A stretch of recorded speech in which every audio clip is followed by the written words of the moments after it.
Welcome and thank you for standing by. Today's call will now begin. All lines have been placed on a listen-only mode until the question and answer session.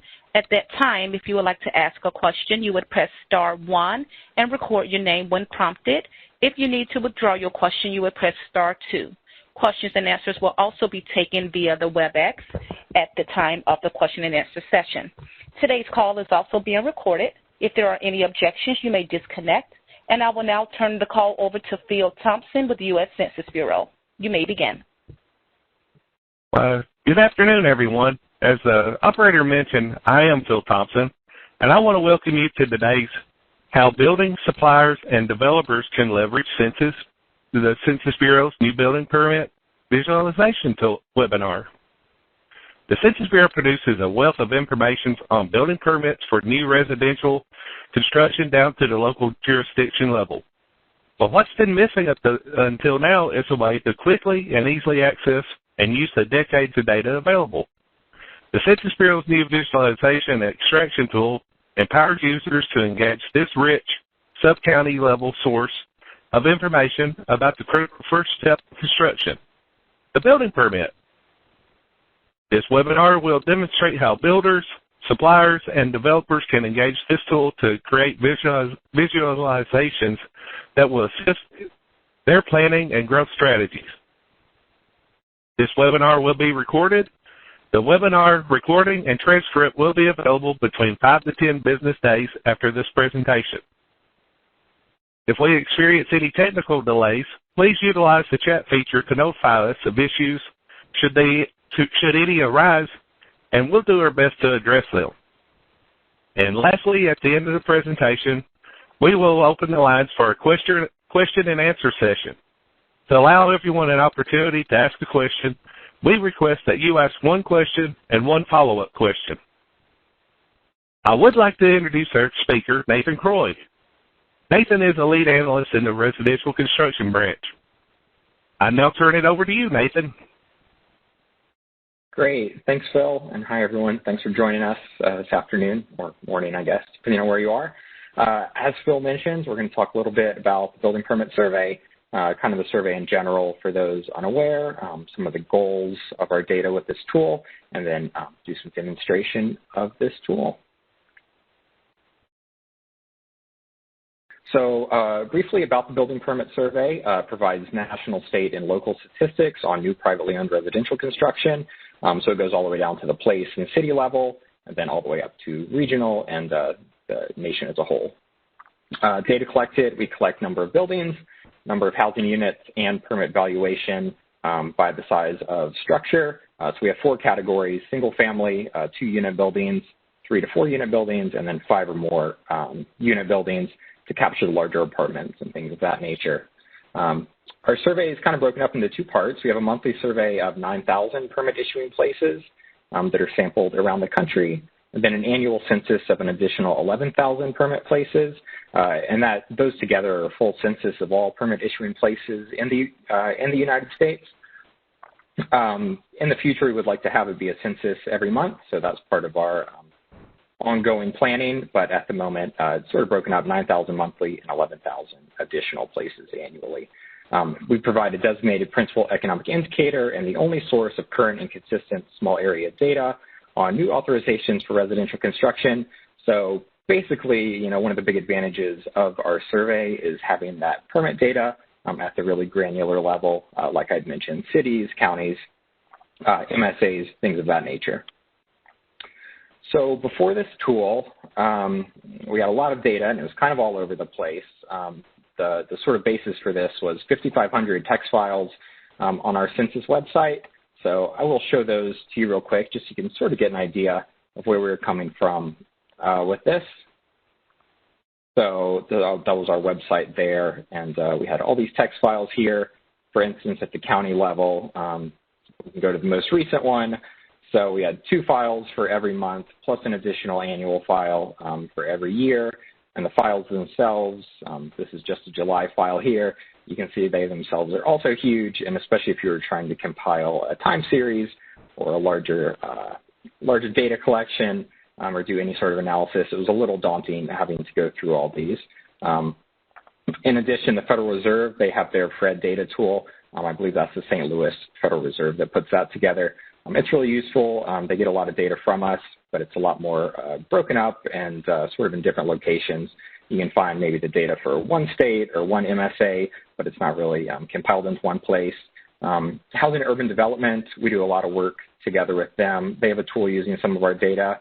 One of the big limitations there is it doesn't have a lot of our valuation data pulled in, so that can be a metric that a lot of people like tracking. As well, Texas A&M, they have a real estate center that compiles a lot of our data as well into various files and extracts. But again, not quite as comprehensive as what we were trying to do with this tool. Lastly, the census staff, we would compile custom files for data users. We're a pretty small team, though, and so it can be hard to find the manpower, the resources to compile those files, and wanted to sort of give the option for people to do that themselves while not having to wait for us or try and fit that stuff in. So our goals, the big one, consolidating these multiple files, the 5,500 that you saw before, compiling those into one big master file, and then standardizing the naming and structure. Our files go back to the 1980s for some data sets, 1990s for others. So you're talking about 30 or 40 years of data. As you can imagine, IT infrastructure, database, record keeping, all of that's changed greatly in the last 30 or 40 years.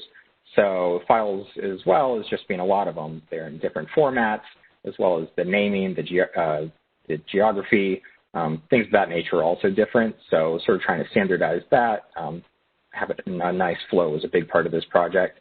We wanted a tool that could cater to diverse user needs. So from like the power users, working on a PhD thesis, or, large financial firm or something that was maybe trying to do a much larger analysis, versus someone who was just curious about construction going on in their backyard, their town, city. In the last couple of years, we wanted sort of both those people to be able to get something from this tool without it being too overwhelming or too watered down for one group or the other. The other goal, frequent updates as new data is released and as tweaks are made to the tool based on feedback and everything that we receive. Our goal is to be able to update this quickly and get any changes made there.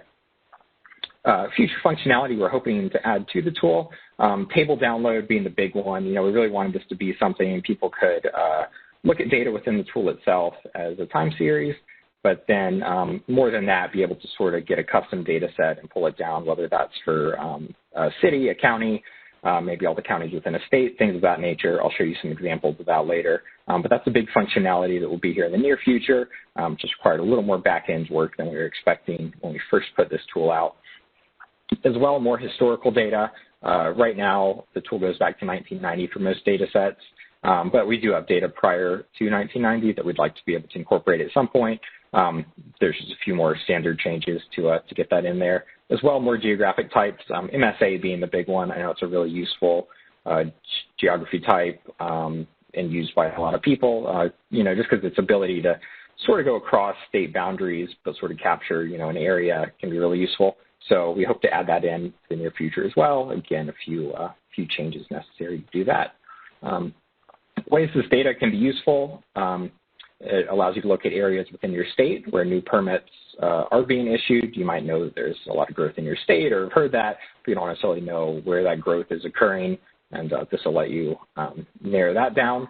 As well, you can look at areas with growth in various housing types, single versus multifamily especially. Some areas are much more heavily weighted in one than the other, whether that's, at a granular level like county or city, or even just states, can differ substantially. You can see trends in permit issuance. That can be useful for determining where labor and material demands may be in the future. It's a really nice thing about building permits is they are like pretty much as leading of an indicator as you can get for construction. So when you start seeing a lot of permits pulled, it can give you an idea that about a bunch of construction, infrastructure, other things could be occurring in that area, which sort of ties into the last bullet here, the latest statistic. For 2020, 43% of construction was started the same month the permit was pulled, and by 3 months after that permit was issued, 94% of all construction had begun. So talking about a pretty quick, pretty fast process, so it's really nice. With our survey, our turnaround's quick. We're releasing data pretty much a couple weeks at month end, that data is coming out. Now I'm going to show you a few examples in the tool itself. So here's our website. This is the Census Building Permit Survey website. To get here, honestly, the easiest way sometimes, just your search engine of choice, just type in Census Building Permit Survey, and it'll direct you right here. As well, from the main census.gov website, you can search for the Building Permit Survey, or there's also a tree from the front, from the main page of the census.gov site that can navigate you to the economic indicators, and then within that to the Building Permit Survey. And so we've added this new tab here. We had all these before, but that's a new one. So if you've used our website before, it's just a subtle little change up here for data visualizations. And then there is the tool. I'm actually going to be running it on our internal server today, just in case it's a little quicker, and as well as it'll let me show you the download functionality. So here we are. Here's the tool. Refresh here. We'll screen it, and let me just give sort of a brief overview of sort of the tool, the flow of it, before we dive into examples. So the main thing here, when the main screen, the default view of the tool is going to be an annual view from 1990 to 2020 of all 50 states in the United States, and that's going to be showing the total units permitted in those states for the last 30 years. And so the measure here for time series, you got total units, total valuation, then single-family units, single-family valuation, multifamily units, and multifamily valuation. So just sort of at a high level, those tend to be the things, the criteria that people are looking at the most often for a time series. So we wanted to make those nice and easy for everyone. So for the year, here, like I said, 1990 to 2020, you can select as many or as few of these as you'd like. Period, we've got annual data. We have all available monthly data, and then year-to-date data as well. And so I'll show you year-to-date. Can actually be useful in a time series view. It doesn't necessarily seem like it would be, but when you're looking at months and shorter time periods, it can actually be a pretty powerful tool. So let's see, a question. These are U.S. dollars. They're not inflation adjusted or anything, and they are in thousands of units for most data sets. Or sorry, they're in thousands of dollars for evaluations, but in terms of units, they're the absolute value. So geographic type, we have state, county, and place. The thing to keep in mind here, if you choose county or place without first drilling down through any of the states, it's going to be populating a considerable amount of records. For instance, place, there's 20,000 places in the country times, 30 years, 20,000 places. It's going to be a substantial amount of records it's trying to load. So before diving into the more granular geographies, it can be nice to dive down within the state first. As well, there's instructions here that tell a little bit about how the data is laid out and some suggestions. This will explain a little bit about how to download it once we've got that implemented. Link to our website here, as well as this logo here will link you back to census.gov. But the other great things, we have the time series view for the visual people. But then one of the great things is this toggle right here that will give you a table view. And so this is pretty much laid out. If anyone has used any of our raw data files before, this is pretty much laid out similar to how we have that. So you'll have the years here. We got the state here in this case, since we're looking at states. We have those on the left there, survey date, and then total buildings, total units, total valuation, single family, multifamily. So a lot of data here. This is really where the download functionality becomes important because, if you're looking for just total buildings and curious, that's fine. But yeah, if you want more of a full table overview, certainly a lot of scrolling and stuff. And yeah, just a brief mention, if you see columns that say REP, those are reported only data. This is also mentioned in our instructions and the documentation on our website. Basically, that's reported only, so it doesn't include any imputation for non-response.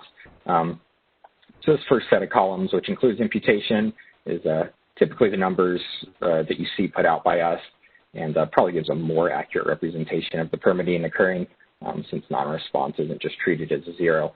But yeah, so that's the table view. But let's dive into some examples here in our time series. So one of the first ones, we're going to look at sort of how the single and multifamily can differ among states. So some of the states that have, well, I guess they're always been busy, but particularly lately we seem to hear a lot about them: Arizona, California, and Texas. So we can select just those 3 states, and right away, total units, it's really interesting trends that we can see. We can see that Texas, of these 3 states, is the only one that's currently topped. It's early 2000s construction high. We can see California is considerably below its peak, and Arizona is working back towards it, but not quite there. And that's total units. And so if we go over to single-family units, sort of follows a similar trend. Texas hasn't quite reached the peak, but you can see it's certainly a steep increase, especially when compared to California, although Arizona is working on it. But then where you notice the big difference, though, you switch over to multifamily, and you can see that, Texas is much above its previous highs, but you can also see that California and Texas are much closer together than they once were, and that Arizona is currently at peaks for multifamily, at least 30-year peaks, but we would expect those to be all-time. So that's just sort of one way to juggle between single, multi, and total units, just because those can sort of give you a different picture of what's going on for those different places. As well, we can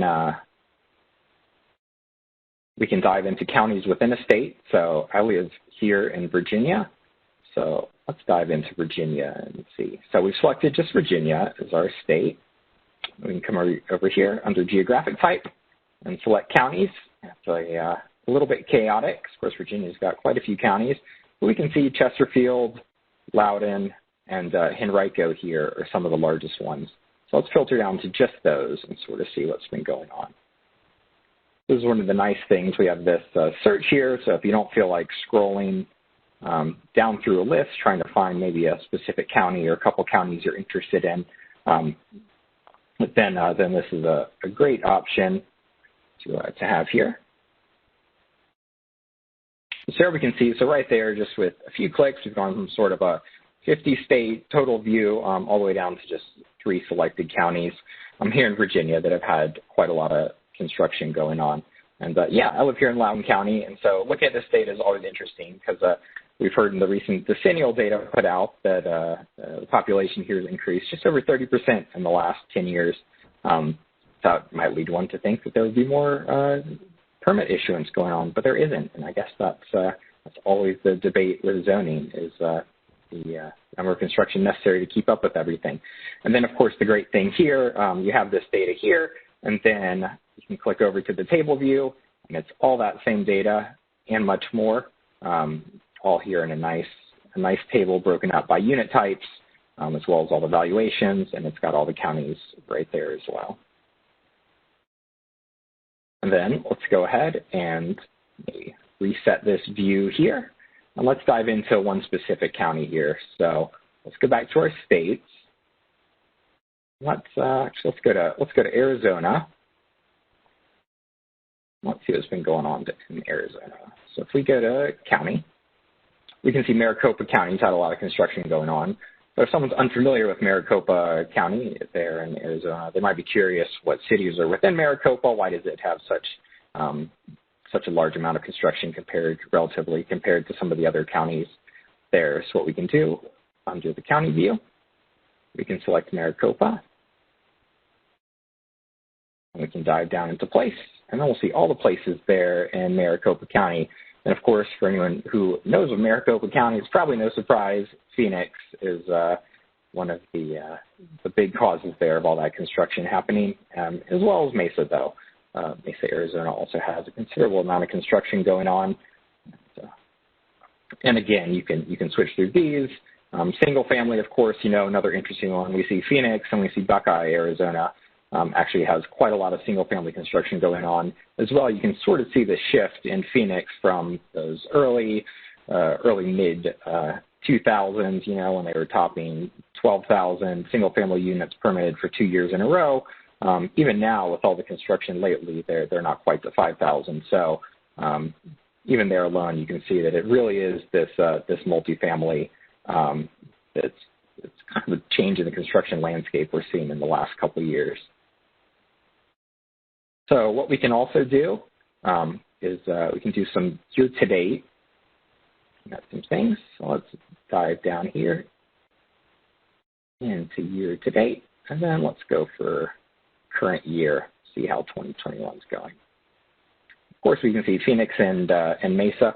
And one of the things that's really nice about this, if we were just looking at monthly 2021, you can kind of see what's going on. But the thing about multifamily is it tends to be, large apartment projects are permitted, then there might be a lull, then some other large ones. So it's sort of hard to tell where different places may stack up through the course of the year. That's a really nice thing about being able to do year-to-date, whether for a current year ongoing or for past years. You can sort of see the trends and the slopes of these lines. But it really lets you see sort of, Phoenix, Mesa, and then Goodyear. You can really see some of what's going on there. It can just be a different way to look at the same data. And again, just like before, swap over to the table view. Got Arizona, Maricopa County, and then all the places there within it. Another great thing, you reset this again. Looking at valuation, so particularly interesting there. Let's go back to California and Texas. And not to favor California and Texas or any of these other states, but they just have so much going on. They always make for good examples. So we see total units here for them. As well, if we look at total valuation of permits, we see a little bit of a difference, but you can see the trend remains pretty similar. Single-family units, we saw that earlier. Single-family valuation, again, a similar trend. Where it becomes interesting for multifamily units, we can see Texas, but it's a fair amount more than California. But then when you go on valuation, you actually see that California is spending more, or at least the valuation of the permits that are being issued for multifamily construction in California are more expensive than in Texas. So even though Texas has more units being permitted, value of the units in California being permitted is higher. So that can just be another interesting way to look at the data. But again, there's tons of stuff you can dive into here. A lot of different, just a lot of different data available. A lot of different ways to look at the data and play around with it. So certainly, I hope that was helpful. And again, to get there from our website, if you're at our main building permit survey section, just the data visualization tab right here, and you should be good to go. So some resources. This is a link. This is our building permit survey tool, as well as the building permit survey site. And actually, before we wind this down, let me go ahead and show everyone some of the download functionality available here. So this is our goal, is to implement this in the near future, and I can show you where this would be here. This is on our website, how it'll look embedded on our website, this little download button right here. So our goal, so say you've narrowed it down to state. In this case, this is just all 50 states, but it could be for anything, counties, places, or whatever. Hit the little download button, do the cross tab, and again, you don't have to memorize all this. It's all contained in the hover right here over the download button. But just to show you the end result, cross tab, the very last one here is the time series table. Hit download on that. It downloads it as a CSV file. It'll open right up in Excel. Somewhat large. Let that open up here. Just adjust these column widths. And there you can see, so that's all the data that was in that table. And again, if there were counties or places, if it was a more granular data set, we would see that in those columns there. But again, this is all the data there, all the columns we had mentioned for the different unit types, valuations, everything like that, all in a nice downloaded table. So that's sort of the really powerful thing about this tool and that we're excited about. It's been something that we've been missing for a while and that we know a lot of people were looking for. So yeah, that shouldn't be too far off. Hopefully in the next month or two is definitely our goal to have that out there, because I think that'll add a huge amount to the functionality of this tool. And, I just wanted to sort of show that to you all and give you an idea of that. Again, those are resources there. And with that, I will turn it back over to Phil. Thanks so much, everyone. Okay, so Nathan, first of all, thank you very much for the informative presentation on the building permit data and the visualization tool used to access the data. And thank you, everyone, for your interest in our data and for attending today's webinar. Now, before we begin our Q&A, please take note of the contact information that's listed on the slide. You can find out how to contact Nathan, phone number, email, and the general branch line if Nathan is not readily available to you. As a reminder, we're focusing our Q&A on today's topic, and we will accept questions related to today's topic. And if you have other questions on other topics, feel free to send an email to us at census@census.gov. And now we would like to open up the lines for our Q&A portion of this section of the webinar. Let's check in with our operator. So, operator, can you provide us instructions for listeners to ask the questions? Yes. To ask a question, you will press star 1 and record your name when prompted. If you need to withdraw that question, you would press star 2. We will wait for the first question. So, in the meantime, while we're waiting for our first question, so Nathan, a couple of things that we're getting from the chat already is, well, how often is the data visualization tool updated? And the other question, I think somewhat related to this, is when's the next release of the building permits data? Sure. So our data, our revised permits data, is released every month on the 17th workday. And so you can find that from our website here on the right-hand side, release dates. We have the release schedule. So 17th workday, we try to get that data out by 8 a.m., and then we try to have the tool updated by 11:30. Our goal is to sort of get that much quicker in the future, but for now, just sort of getting the process nice and smoothed out, allowing for any contingencies or errors we might come upon. Right now, it's around 11:30, but yeah, our goal is to certainly get that quicker, but still day of, so permits release 8 a.m., visualization updated at 11:30 a.m. And as well for the release dates, yeah, those are all right there through December 23rd of this year, and then that'll be updated with the release dates for next year in the near future as well. Hi, everyone. This is Aiden Smith. I work closely with Nathan and Phil. There's a lot of good questions in the chat, and we're going to try to hit a couple, as many as we can with our time. And I will let everyone know that if we don't get to your question directly in this format, we will have your email address, and we will, if we don't respond to it directly here, we will touch base with you as well and try to answer any that we didn't get to. Real quick, Nathan, one of the questions that came up was just generally, what is the source of the data that's feeding this tool? What do we use at Census to gather this data? Yeah, so we're using our own data for it. So the building permit survey. And that's where all this data is coming from. And pretty much it's just all the data contained in all these files that we've been putting out for so long, just now consolidated into this tool. So yeah, but all the data is coming from our building permit survey. Okay, operator, are there any questions? At this time, I show no questions over the phone lines. Okay. Bill, I've got a couple more. Okay, go ahead.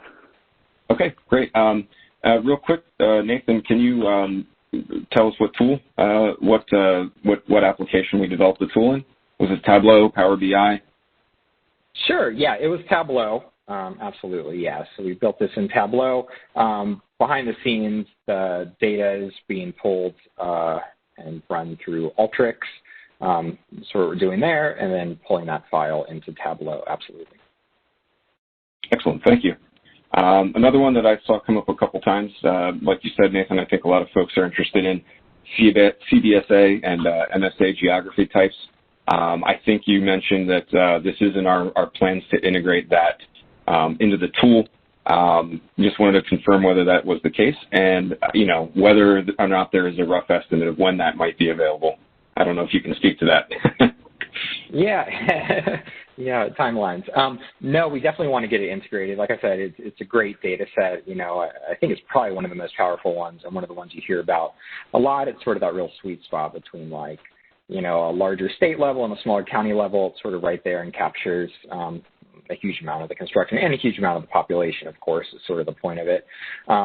Yeah, I think our goal is very near future. It's hard to say exactly when.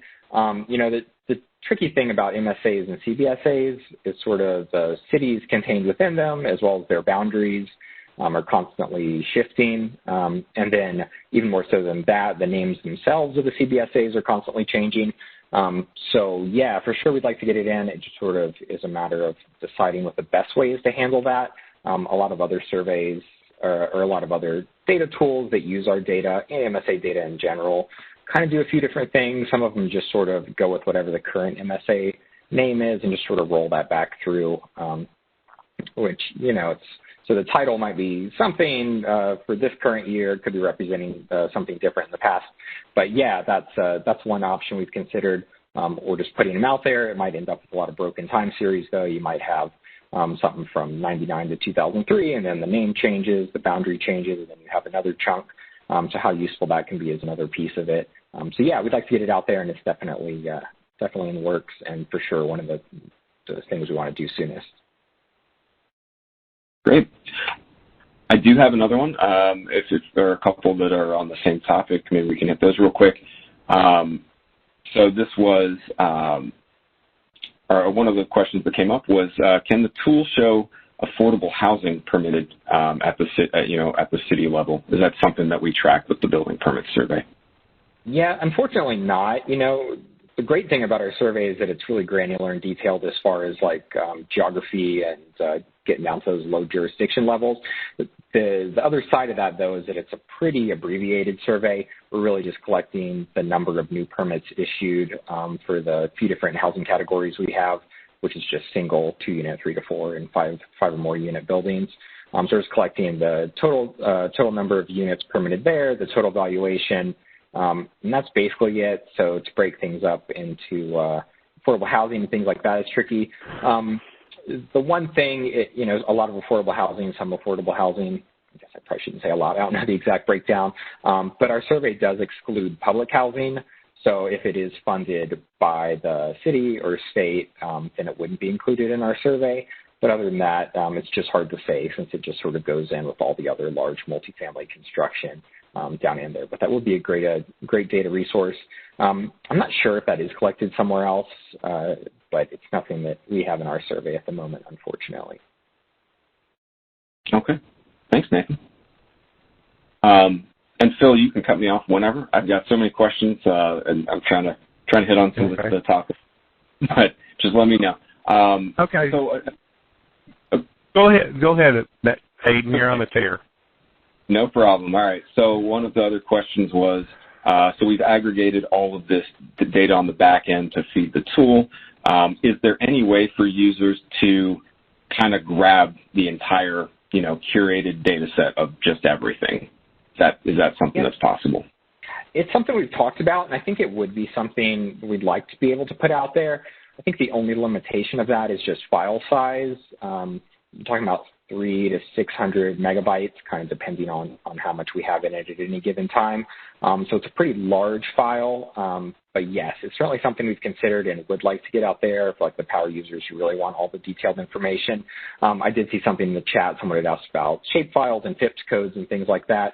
And yeah, that would be, that is a big difference between what we have here versus what is in our detailed files. We do have a little bit more of the FIPS codes and things like that there.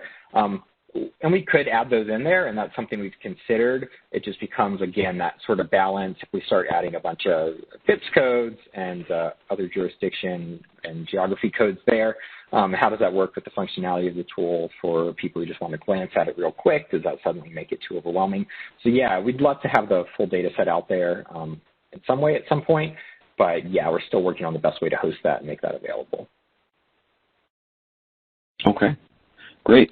Kind of another quick question, I think. You know, when we refer to place within the tool or in the files, for that matter, what do we mean by place? Is this a city? Is it a town? How would you identify Sure. that? Yeah, and that's why places, that does sound like sort of a broad thing because, yeah, it could be any of those things. It's basically the lowest level geography we collect. So typically cities, towns, boroughs, townships, villages, things of that nature. So, yeah, place sort of being the lowest level, then county. And I guess it should also be mentioned that we don't collect like any specific county data other than for unincorporated counties. We do reach out, and those are treated like any other place. But yeah, for county data, that's basically an aggregate of all the underlying places within that county, and then that's our county number, and then pretty much on up from there. So that's kind of the layout of our survey, is getting all that really granular place data, and then just aggregating it up higher and higher in the geography to get the more broad numbers. Excellent, thank you. One other question, since we're talking geography. Will the tool be able to map data in the future? So we would like to have some sort of mapping capability in the future. That's sort of the next step, was getting this tool out, so people have sort of a database type tool and then doing a mapping tool. So yeah, that's definitely our goal, is to have something out there for mapping, especially with all this data. I know it carries over really nicely to some of the different maps. We do have a few static maps on our website. If you're looking for anything in specific, especially some of our annual data and things of that nature. But for sure, an interactive map is definitely like another thing. We're really excited to get out there and eager to get out there as well. Right. Next on the list. I would interject, though. Sorry about that, Aiden. I would interject that the annual building permit data are available on Census Business Builder. And I will send that link to all attendees in a moment. And that data is available from a geographic mapping format. So I will interject there. So if you check the chat here in a moment, I will be able to find that information for you. No, thanks, Phil. And that actually might help with a couple other questions I saw in the chat. Which was regarding, are there tools that help users leverage not just the permit data that we've shown here, but sort of mixing it in with other census data products. And what came to my mind was also the Business Builder tool. So I don't know if you have any other details on what that provides or how users might find that helpful. Okay. Essentially, what that does is it provides business information and demographic information on a geographic scale. You can select your county, provide some information on the number of building permits, and in addition, it can provide a number of business locations. Can provide some information on the age, sex, number of people in a given area. It's a really powerful data tool. And there's two additions for it. One addition is the Small Business Edition, which can help business owners identify areas in which they may want to try to locate a business. And the Regional Analyst Edition is primarily set up for organizations like chambers of commerce, economic development organizations that would be able to provide that same type of information for a given area. So you can go in and select the areas that you're interested in, number of counties and so forth, and it will provide some of the permit information as part of that data as well. So I'm going to put the web location in the chat. And you can bear with me one moment. And in the meantime, Aiden, if you have another question. I see one here, actually. I can just grab some of these from chat as well, Aiden, instead of having you relay them. Sure. Comment asked, are all places within a county surveyed at the same frequency? So that's a great question. So our sample design, we have a little bit about that on our website here. So basically the 9,000 permit issuing places monthly and then the additional 11,000 annually. So no, not necessarily. If county data is available monthly for us, then that means that all places within that county are surveyed at the same frequency. They're all surveyed every month. If a county, and I also saw another question about this earlier, so I'm glad this came up, but if a county isn't in our monthly data, it's almost always because there's a place within that county that's only surveyed once a year, and so we don't put out monthly county data only because aggregating the places we're receiving monthly data for would be incomplete for the entire county. So basically places are either surveyed monthly or annually. We don't do any sort of like quarterly or biannually sort of in there. So we either sort of get it every month or reach out once a year. And in addition, annually, we're also reaching out to any monthly places that we didn't get data for, maybe only got a couple months worth of data or anything like that. So that's why annual data can be really powerful, because it gives us a chance to sort of reach back out and get data if we hadn't received it. Someone asked, CVSAs are constantly changing. What did I mean by that? Sure. As I understand it, as population flows, as metro and micropolitan areas grow and shrink and change like that, as larger areas sprout up, I believe some of those come in and out of the metropolitan areas themselves, and as well the names of those actual metropolitan areas change as the population centers fluctuate. So that's what we'll call some of those changes you may see in our data sets or just in the naming of MSAs in general. Anything else, Aiden, that you had seen? I see a lot here, but I'll make people wait for me to scroll. A couple questions on the scope of the building permit survey, I suppose, that could be useful. So are permits for office to apartment conversions counted in our new permit counts? Sure. So, yeah, and I also saw another one sort of asking a similar question. So conversions and alterations, we don't count anything like that. So, yeah, of course, that's one of the ones we see in a lot of cities now, is more industrial and warehouse space or even old schools and things of that nature get converted into residential housing. That's not included in our survey. Technically, the building's already existing, even though it is drastically changing and adding housing units. But yeah, that is excluded from our survey. Almost all of our survey responses online these days, well over 90% of the data we're receiving. But this form, we still mail it out to a couple of respondents, but it does give sort of at a high level, sort of show you the data we are collecting. And so it's basically just this center section here, the categories I talked about. But even more so than that, it's got some instructions for our respondents when they are filling out the form, and that can also let you sort of know what's included and excluded in our data. And so if you ever do want to look at that, again, from our building permits website here, Get Forms, it has our Form C404 right there. So if you ever hear people talking about the C404, that is the building permit survey. Someone had asked us the survey look at what level of construction was permitted, footings and foundations, shell, things of that nature. No, we don't, only because so many areas do things so differently. You know, places in Texas seem to permit at a lot of different stages. So you may get footing and foundation, you'll get the shell, you'll get build out, you'll get COs and everything like that. And so it's hard to tell, you know, again, this is a survey of so many, 9,000, 20,000 annually total places that all have their different permitting systems, all have their different flow of permitting. So it's hard to try and like say exactly at which step of that permitting we try to collect it at. Certainly earlier would be better. But again, part of the problem is that if we collect it too early, it could get, repeated again to us, double, triple as it works through their system.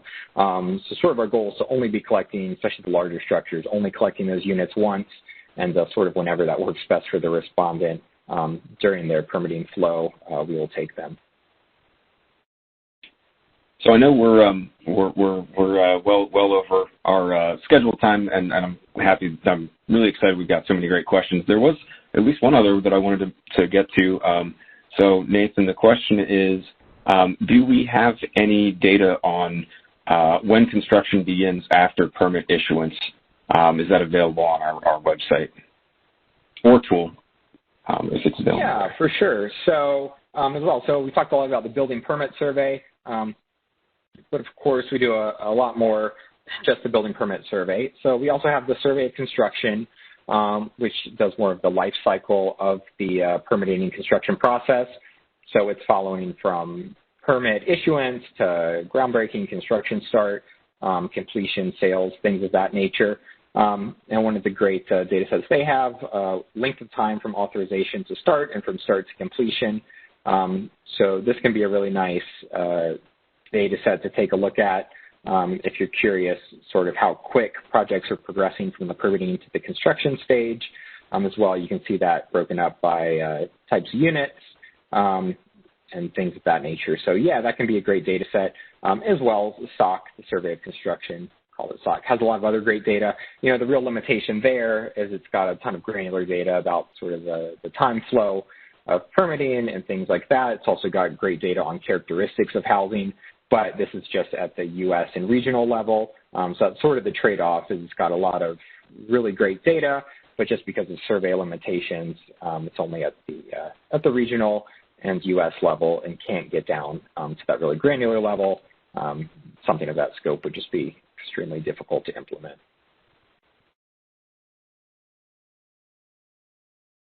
Okay. Do you have time for one more question, Nathan or Aiden, or should we?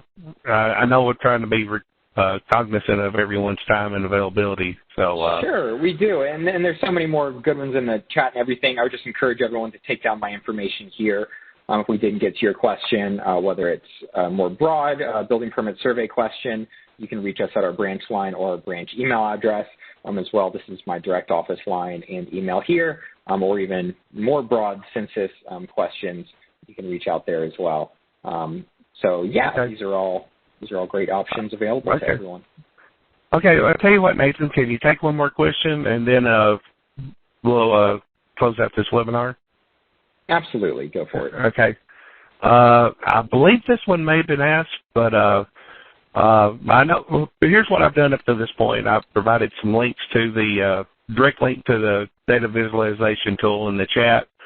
I also provided a link to Census Business Builder, which was addressed, and also provided some information on where this webinar will be after.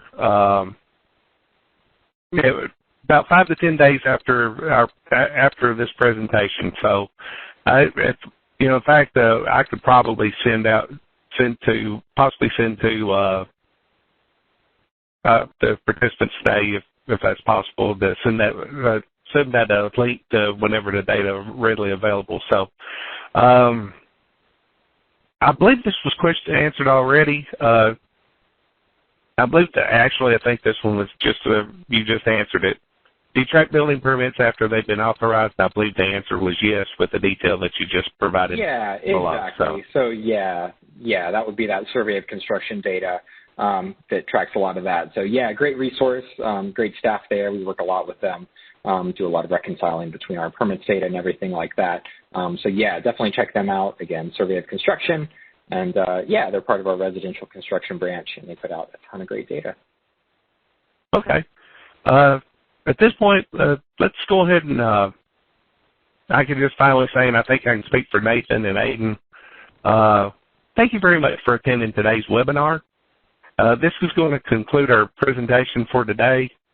And if you could, please take the time to complete the evaluation of this presentation to see what we can do to improve, and also provides this opportunity to respond to you and maybe receive some of your ideas for the data visualization tool and some of the other data that come directly from the Census Bureau.